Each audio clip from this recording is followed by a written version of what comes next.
Welcome अमर sir YouTube channel, इस पर आप सबों का स्वागत है।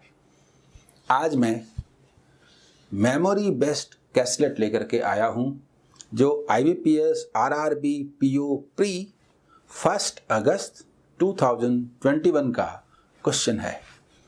बहुत ही शानदार कैसलेट हैं। IBPS RRB PO में कैसलेट्स पहले यदा कदा आते थे, अब वो रेगुलर प्री के पैटर्न का हिस्सा हो गया है। बहुत सुंदर कैसलेट है, आप सभी लोग एंजॉय करेंगे। आइए हम लोग देखते हैं कि what should be the best approach.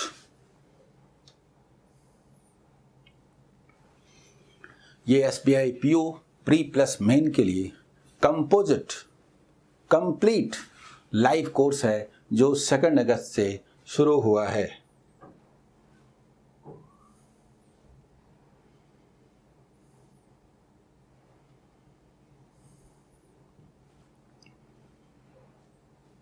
आइए, कैसलेट में सबसे पहले हम ये देखते हैं कि पहले एक मैक्रो अप्रोच होना चाहिए। कैसे डेटा को अरेंज करें। कैसलेट का मतलब ही होता है डेटा एनालिसिस, देन क्लासिफाई करते हैं। तो अभी तो हमें कुछ मालूम नहीं है, पढ़ता हूँ, फ्रेम होगा, पूरा नहीं पढ़ेंगे, फ्रेम होते ही हम लोग फ्रेम कर लेंगे, फिर उसको फिल करेंगे। Directions: read the given information carefully and answer the following questions. In a family, अभी हमें नहीं मालूम कुछ भी। There are 4 members A, B, C and D. दिमाग में ये आ रहा है कि या तो रो 4 होंगे या कॉलम 4 होंगे कम से कम, साथ में और भी होगा जब हम टोटल बोलेंगे। अभी नहीं मालूम कि रो या कॉलम, ठीक है। Ratio of income of A, C and D is respectively 4:3:6 and the income of B is equal to the average income। हो गया, नहीं पढ़ना, समझ में आ गया। This is macro, income, expenditure, saving की चर्चा है। इसका मतलब ये है कि हम लिखते हैं फाइनली टोटल, तो पहले इनकम न लिख के फर्स्ट कॉलम में expenditure, then saving and sum is income. जल्दी बताइए। और ABCD ये व्यक्ति हुए जिनके इनकम, एक्सपेंडिचर और सेविंग की बात की जा रही है। समझ में आ गया। दैट मीन्स मैप हुआ ABCD and expenditure, saving and income, और इंफॉर्मेशंस को हम लोग नोट करेंगे, उससे क्या कंक्लूजन्स आते हैं। यानी उसका जो स्ट्रक्चर बनेगा वो ऐसा बनेगा। जल्दी बताइए, ऐसा बनेगा। और अब हम लोग इसको फिल करेंगे। फिल करने में आइए,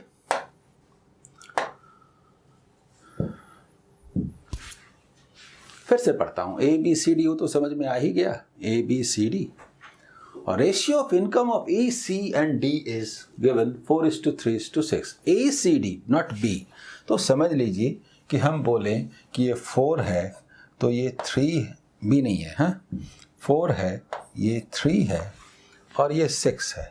अब हमारे दिमाग में ये आता है कि ये तो रेशियो है, वैल्यू तो है नहीं।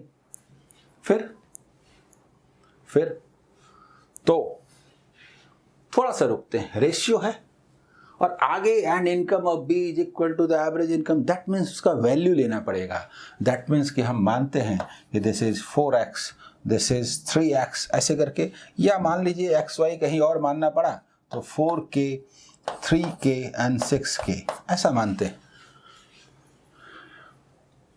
And income of B is equal to the average income of A and D। A and D का एवरेज इनकम क्या हुआ? 4K एंड 6K, मिडिल में 5K, so this is 5K। जल्दी बताइए। ये हमने बाद में निकाला, तो मैं कलर चेंज करता हूं, इससे आपको स्टेप्स का पता चलेगा। स्टेप्स का पता चलेगा कि हमने 5K बाद में निकाला, इससे ये पता चलेगा। ठीक है, income in terms of K आ गया। एक इंपॉर्टेंट बात यह है कि एक्सपेंडिचर अगर मालूम है, सेविंग मालूम है, तो इसी का सम है ना, इससे K का वैल्यू मालूम हो जाएगा। अगर एक्सपेंडिचर मालूम है तो तुरंत बोलेंगे income minus expenditure is equal to saving. यानी किसी भी एक का वैल्यू के रूप में मालूम हो गया तो दूसरा भी मालूम हो जाएगा, ये नेचर है। इसके बाद देखिए expenditure of A and B are same. Expenditure of A and B are same, तो हमें मालूम नहीं है तो हम लोग थोड़ी देर के लिए बोलते हैं ठीक है, अगर ये x है a का तो b का भी x है, ये कहता है एक्सपेंडिचर सेम है। Where is expenditure of c and d are the same, तो हम ये मानते हैं कि चलिए ये y है y, इतने वेरिएबल्स हमें मानने नहीं है थोड़ी देर के लिए, फिर मिटा देंगे हटा देंगे, जरूरत नहीं रहेगी। हमने माना क्योंकि याद नहीं रहेगा कि कौन इक्वल है, तो हमने याद रखने के लिए कहा भी कि एक्सपेंडिचर ए एंड बी का इक्वल है, चलिए चलिए एक्स एक्स है, और सी और डी का इक्वल है तो वाई वाई। हम बोल सकते हैं कि ये एक्स है तो 4k माइनस एक्स है, लेकिन अभी नहीं, सही नहीं है, इसमें ज़्यादा टाइम लगेगा, वेट, जस्ट हमने नाम दिया। आगे saving of D is equal to income of A, ये तो कहा, इसके पहले ये दोनों सेम था, तो सेविंग ऑफ डी का मतलब ये वाला, इनकम ऑफ ए मतलब 4k, यानी ये 4k के बराबर है। जल्दी बोलिए, डी का जो सेविंग है वो ए के इनकम के बराबर है। इससे बहुत सारी चीज़ें निकल गई, पहले निकाल लेते हैं क्योंकि हम के रूप में चाहते हैं। अगर ये 4k है, अलग कलर लेता हूँ तो आपको पता चलेगा, ठीक है, तो आपको पता चलेगा, देखिए, ठीक है, देखिए ऐसा है कि इसमें ये कहा गया कि ये 6k है, ये 4k, हमने इसको पहले लिखा हुआ था ना y, अच्छा चलिए इसको पहले नोट कर लेते हैं। हाँ, ये हमने कहा था ना y, तो देखिए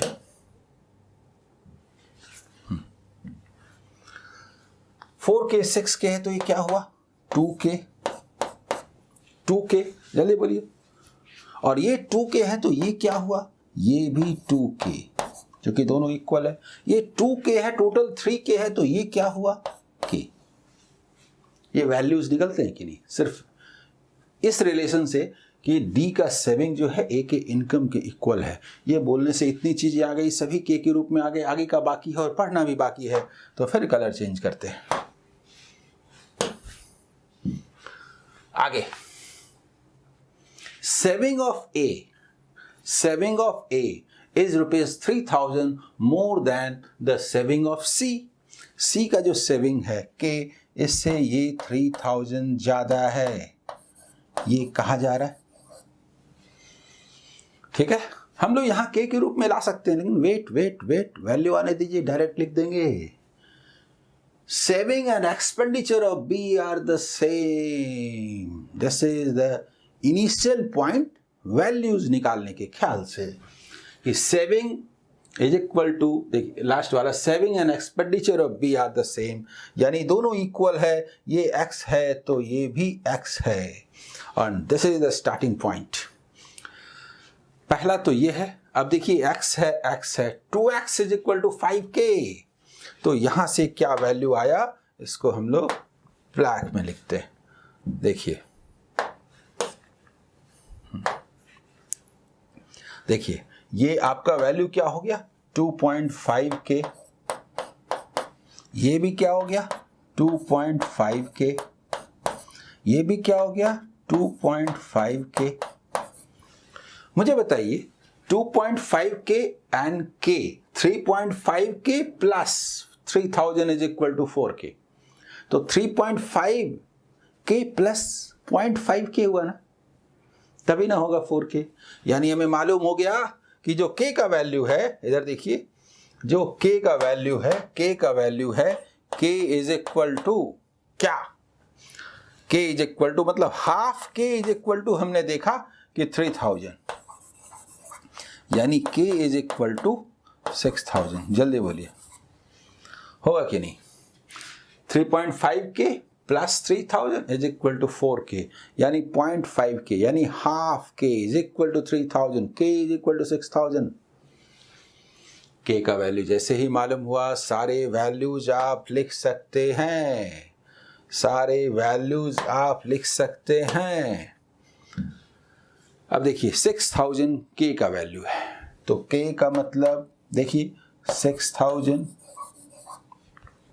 ठीक है, 6000 है तो ये हुआ 24,000, 30,000, देखिए 18,000, 36,000 होगा ना। के का वैल्यू 6000, 6 का मतलब हुआ 6 इंटू 2.5 यानी 3 इंटू 5 यानी 15,000, ये भी हुआ आपका 15,000, 15,000, ठीक है। अब के 6,000 है प्लस 3,000 तो ये क्या आया 9,000। देख लीजिए 9 प्लस 15 24 इधर है ना, ये चेक भी कर लीजिए सही होना चाहिए। और ये x उतना ही है यानी कि 15,000, जल्दी बताइए। 2k का वैल्यू क्या हुआ 6,000 है तो 12,000, और ये 12,000 तो ये भी 12,000। 4k का मतलब यही वाला 24,000। सबके सब वैल्यूज आए कि नहीं एक बार देखिए, आया कि नहीं, ठीक है, ठीक है।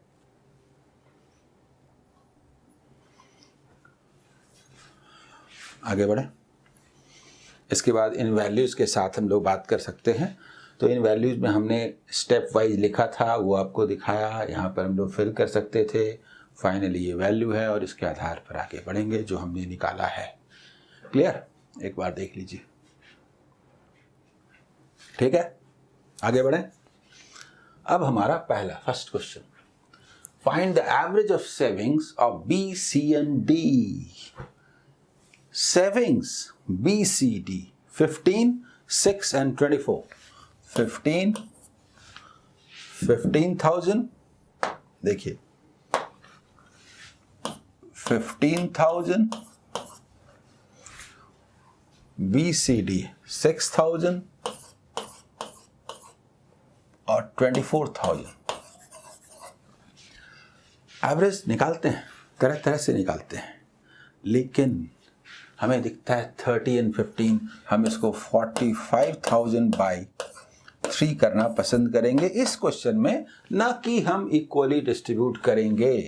यहां पर ऐड करके डिवाइड करना ज्यादा बढ़िया है, डेटा यही कहता है और डेटा के अनुसार हमें ऑपरेट करना है, ठीक है। Saving of A is what % of the expenditure of C? देखिए देखिए देखिए क्या कहा जा रहा है। Saving of A that is 9,000 is what % of the expenditure of C? Expenditure of C कितना है? एक्सपेंडिचर ऑफ C क्या है देखिए 12,000 और सेविंग क्या है यहाँ 9,000। कहने का मतलब 9 is what % of 12।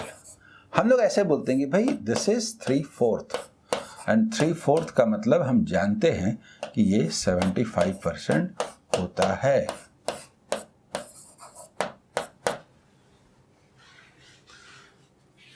बोलिए, ठीक है, समझ में आ रहा है, बताइए।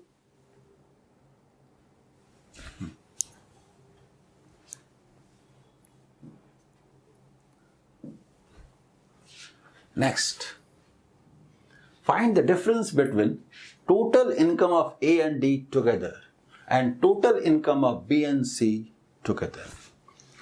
वैसे तो हम लोग यूं ही कर सकते हैं, A and D मतलब 60,000, 48,000, that is 12,000। होगा कि नहीं बताइए, होगा।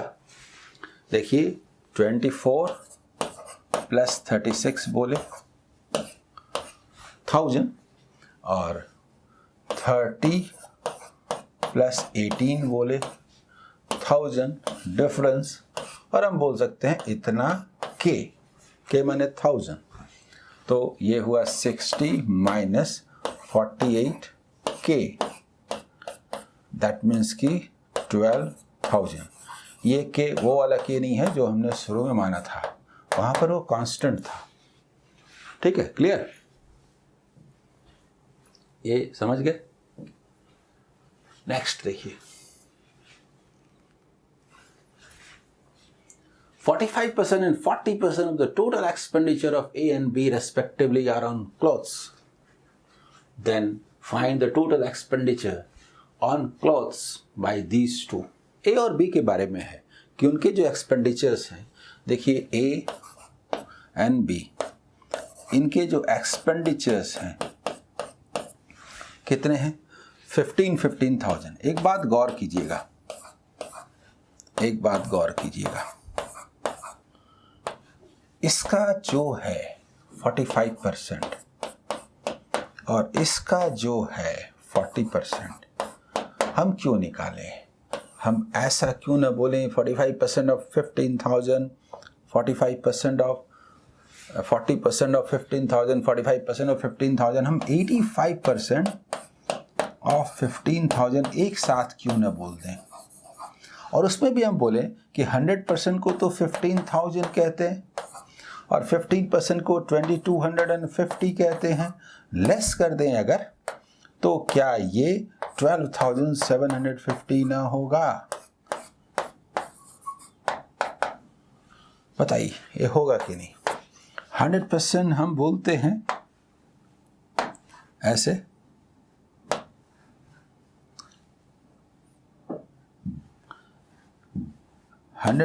बोलते हैं इसे,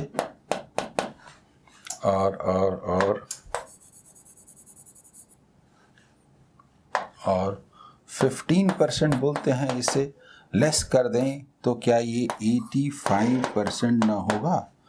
this is the right way. ये सारा कैलकुलेशन दरअसल मन में होता है। देखिए एक बार ठीक से, ठीक है, क्लियर? और इसका जो 5th क्वेश्चन है, लास्ट क्वेश्चन, वो दिखाता हूं। आइए देखिए, total savings of B and D together is what percent more than the income of A? Savings जो B and D का लेना है 15 and 24, यानी कहने का मतलब 15 प्लस 24,000, ये A के इनकम से, A का इनकम क्या है? 24,000 से कितना ज्यादा है? अरे भाई, हमें साफ साफ दिखता है कि ये 15 ज्यादा है, 15 बाई 24 मोर, और ये हम जानते हैं कि 5/8 का परसेंट वैल्यू किसे नहीं पता? 3/8 क्या होता है? 37.5%, तो रेस्ट 62.5% इज आंसर। होगा कि नहीं? जल्दी बताइए। 100% में से 3/8 and 5/8 दे आर कॉम्प्लीमेंट्री, तो 3/8 को लेस करें, 37.5% को लेस करें, 1/8 मतलब 12.5%, 3/8 मतलब 37.5%, 100% में लेस कीजिए 62.5%।